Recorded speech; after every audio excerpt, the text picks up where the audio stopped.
revolusi. Rakyat harus bersatu, cari pengganti yang lebih.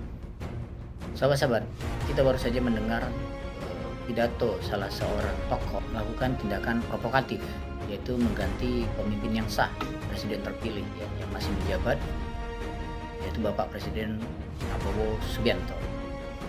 Ya, bagaimana tindakan ini dalam perspektif perbandingan agama?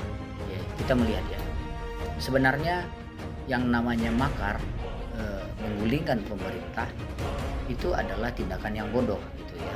Karena kalau pemimpin digulingkan, maka kita tahu negara akan hancur dan rakyat akan binasa. Dalam perspektif sejarah ya, kita lihat bagaimana awal mula kehancuran Bani Israel. Bani Israel itu hancur karena dari awal memang karakternya itu nggak mau dipimpin. Nggak mau dipimpin, maunya memimpin tapi dipimpin nggak bisa gitu. Padahal kita sebagai manusia ini hidup bersosial, bernegara, itu harus tidak hanya mau memimpin saja, tapi kita juga harus siap untuk dipimpin gitu. Ya, makanya Tuhan mengutus para nabi untuk memimpin umat. Kita tahu Bani Israel itu dari awal mula dipimpin oleh Nabi Musa alaihissalam ketika keluar dari Mesir, mereka tegar tengkuk gitu ya, selalu membangkang. Ya. Mereka terkenal dengan istilahnya sami'na wa asoyna, kami dengar, kami tidak taat.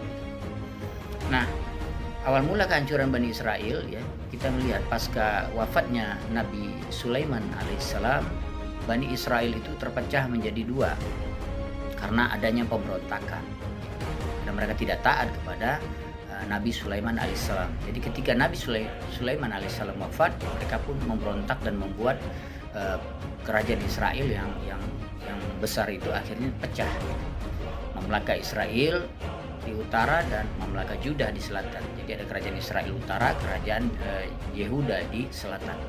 Nah, ini yang akhirnya awal mula membuat kehancuran mereka. Ya.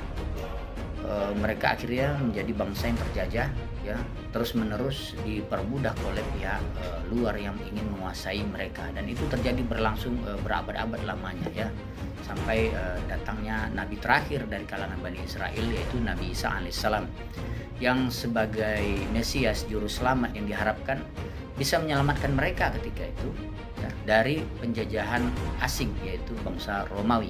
Nah, jadi yang namanya memberontak kepada pemimpin itu sebenarnya adalah tradisi Bani Israel ya, di mana kita tidak boleh mengikuti ini karena kita akan dilaknat oleh Tuhan, dimurkai oleh Tuhan ya.